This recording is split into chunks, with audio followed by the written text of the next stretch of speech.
नमस्कार. आज आपण भारतीय संविधानाबद्दल काही इंटरेस्टिंग गोष्टी जाणून घेणार आहोत. चला, आपल्या देशाच्या या सर्वोच्च कायद्यामागे काय काय रंजक गोष्टी आहेत ते पाहूया. चला तर मग सुरुवातच एका बेसिक पण खूप महत्वाच्या प्रश्नाने करूया. हा प्रश्न आपल्याला थेट विषयाच्या मुळाशी घेऊन जाईल. आपल्या भारतात संविधान दिन कधी साजरा केला जातो? तर याचं उत्तर आहे 26 नोव्हेंबर. हा तोच ऐतिहासिक दिवस आहे जेव्हा 1949 साली संविधान सभेने स्वतंत्र भारताच्या संविधानाचा स्वीकार केला होता. आपल्या लोकशाहीच्या प्रवासातला हा एक खूप मोठा मैलाचा दगड होता, नाही का? तर हे महान संविधान नीट समजून घेण्यासाठी आपण 5 महत्त्वाचे मुद्दे बघणार आहोत. संविधानाची ओळख, ते कोणी बनवलं, कुठून प्रेरणा घेतली, त्यात आपले हक्क काय आहेत आणि सगळ्यात महत्त्वाचं, ते प्रत्यक्षात काम कसं करतं. ओके, तर सगळ्यात आधी आपल्या संविधानाची ओळख करून घेऊया. त्याचं मूळ स्वरूप कसं आहे आणि त्याची काही खास वैशिष्ट्य काय आहेत यावर एक नजर टाकूया. एक खूप इंटरेस्टिंग गोष्ट आहे माहिती आहे का? आपल्या संविधानाच्या मूळ प्रती या छापलेल्या नाहीत, तर त्या हाताने लिहिलेल्या आहेत. प्रेमबिहारी नारायण रायजादा यांनी त्यांच्या सुंदर हस्ताक्षरात संपूर्ण संविधान हिंदी आणि इंग्रजी या दोन्ही भाषांमध्ये लिहिलंय. आता बघूया की भारताच्या भविष्याचा हा पाया कोणी रचला, म्हणजे आपल्या संविधानाचे शिल्पकार कोण होते. त्या महान व्यक्तींना जाणून घेऊया ज्यांनी हे सगळं शक्य केलं. ज्या संविधान सभेवर हे संविधान बनवण्याची जबाबदारी होती ना, ती काही छोटी मोठी सभा नव्हती. विचार करा, अविभाजित भारताच्या कानाकोपऱ्यातून आलेले तब्बल 389 सदस्य या महान कामात सहभागी झाले होते. आणि या सभेतली सगळ्यात महत्त्वाची समिती म्हणजे मसुदा समिती, याचं नेतृत्व केलं होतं द्रष्टे नेते डॉक्टर बाबासाहेब आंबेडकर यांनी.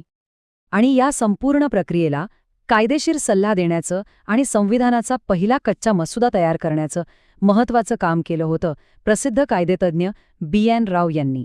त्यांचं योगदान खूपच मोलाचं मानलं जातं. आपल्या संविधान निर्मात्यांनी एक खूप भारी गोष्ट केली. त्यांनी जगातल्या वेगवेगळ्या लोकशाही देशांच्या संविधानाचा अभ्यास केला. त्यांनी कुठल्या एका देशाची कॉपी नाही केली, तर वेगवेगळ्या ठिकाणच्या चांगल्या गोष्टी घेऊन भारतासाठी एक सर्वोत्तम दस्तऐवज तयार केला. उदाहरणार्थ, न्यायिक पुनरावलोकन म्हणजे कायद्यांची वैधता तपासण्याचा अधिकार, ही संकल्पना आपण अमेरिकेकडून घेतली. राज्यांनी लोकांच्या भल्यासाठी काय करावं हे सांगणारी मार्गदर्शक तत्त्वे आयर्लंडकडून घेतलीत. तर आपली जी संसदीय प्रणाली आहे ती बऱ्याच अंशी ब्रिटिश मॉडेलवर आधारित आहे. आता वळूया त्या भागाकडे ज्याला संविधानाचा आत्माच म्हटलं जातं. ते म्हणजे प्रत्येक भारतीय नागरिकाला मिळालेले मूलभूत हक्क आणि आपल्या देशाची मार्गदर्शक तत्त्व. तुम्हाला माहितीये, मूळ संविधानात नागरिकांसाठी 7 मूलभूत हक्क होते, पण नंतर मालमत्तेचा हक्क यातून वगळण्यात आला आणि आता सध्या 6 मूलभूत हक्क आहेत. आणि या सगळ्या हक्कांचा मूळ आधार काय आहे, तर तो आहे कलम 14. हे कलम अगदी स्पष्टपणे सांगतं की कायद्यासमोर सगळे नागरिक समान आहेत, मग ते कोणीही असो. आणि हो, एक महत्वाची गोष्ट म्हणजे आपलं संविधान हे फक्त एक पुस्तक नाहीये, ते एक लिव्हिंग डॉक्युमेंट आहे, म्हणजे एक जिवंत दस्तऐवज. कलम 368 मुळे बदलत्या काळानुसार त्यात आवश्यक बदल म्हणजे घटना दुरुस्ती करता येते. बरं, हे सगळं कागदावर तर ठीक आहे, पण प्रत्यक्षात देशाचा कारभार या तत्वांवर कसा चालतो? चला, आता हे पाहूया. संविधानाच्या प्रवासातले काही महत्त्वाचे टप्पे बघूया. 26 जानेवारी 1950 रोजी संविधान पूर्णपणे लागू झालं आणि भारत प्रजासत्ताक बनला. मग 1976 मध्ये प्रस्तावनेत समाजवादी आणि धर्मनिरपेक्ष हे शब्द घालून एक मोठी सुधारणा झाली आणि गावागावात लोकशाही पोचवण्यासाठी 1 मे 1962 पासून पंचायत राज व्यवस्था सुरू झाली. संविधानाने प्रत्येक पदाची भूमिका अगदी स्पष्ट केली आहे. उदाहरणार्थ, देशाचे उपराष्ट्रपती हे राज्यसभेचे म्हणजे संसदेच्या वरिष्ठ सभागृहाचे पदसिद्ध अध्यक्ष असतात, तर जिल्हा स्तरावर जिल्हाधिकारी हे आपत्कालीन परिस्थितीत जिल्हा आपत्ती व्यवस्थापन प्राधिकरणाचे प्रमुख म्हणून काम पाहतात.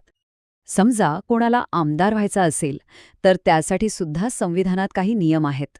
जसं की विधानसभा सदस्य होण्यासाठी वय किमान 25 वर्षे पूर्ण असायला हवं. यातून प्रशासनात एक प्रकारची परिपक्वता आणि जबाबदारी जपली जाते.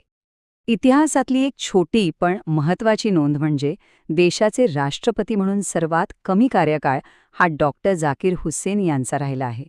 संविधान या सगळ्या गोष्टींवर लक्ष ठेवतं. आणि आता शेवटी पुन्हा एकदा त्या महान व्यक्तीचं स्मरण करूया ज्यांचं नाव या अद्वितीय दस्तऐवजाशी कायमचं जोडलं गेलं आहे. मसुदा समितीचे अध्यक्ष म्हणून त्यांनी जे अतुलनीय योगदान दिलं त्यामुळे डॉक्टर बाबासाहेब आंबेडकर यांना अगदी योग्य प्रकारे भारतीय संविधानाचे शिल्पकार म्हणून ओळखलं जातं. तर ही होती आपल्या संविधानाची एक छोटीशी ओळख. पण जाता जाता एक विचार मनात येतो की संविधानातल्या या सगळ्या तत्वांपैकी असं कोणतं एक तत्व आहे जे आपल्या रोजच्या जगण्यावर सगळ्यात जास्त परिणाम करतं. नक्की विचार करा.